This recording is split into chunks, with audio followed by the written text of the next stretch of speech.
Richard Brede today in glorious sunshine, although there is a weather system not very far away, hard on his heels, but I think with these winds he should be carried very nicely across into northern parts of Africa. Now those winds out on the Atlantic, southerly winds, are going to get a little bit closer towards the British Isles as time goes on, and they will begin to lift the temperatures, but it's going to be a slow, painful process, and it may well only be the westernmost parts of the weekend that see the slightly less cold weather as these weather systems come in and the winds turn more to the south. But those weather systems equally could bring some snow, so as they say, keep watching. But at the moment, no sign of that. Still the high pressure there, still the cold winds coming in off the continent. In fact, it got colder today as the day wore on, and we had a good deal of cloud, but there have been one or two breaks coming through from time to time in that cloud, and that process is going to continue during the night. I think the best chance of any break is going to be in the more western and northern areas.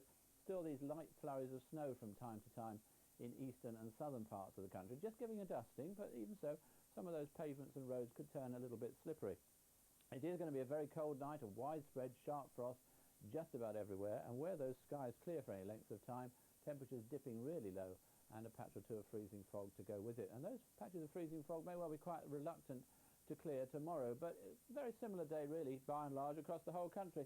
Again, the odd light shower in the north of Scotland, these flurries of snow in central and eastern parts of England, and the best chance of any brightness with the breaks coming along in those more western areas. Although I think, unlike today, there is a better chance perhaps of the clouds thinning and a little bit of brightness coming through even to central and eastern areas of England.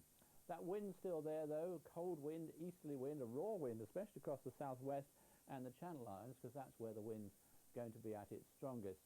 And again, like today, temperatures remaining below freezing over a good part of the country, just struggling above around the east coast there, and mildest weather of all, if we can call it mild, in the western and northern Isles of Scotland. Very little changing in the next couple of days. It's really the weekend, I think, before things begin to change. So in the next couple of days, it remains very cold just about everywhere, temperatures remaining below freezing, some patches of freezing fog, otherwise dry, the best of any brightness in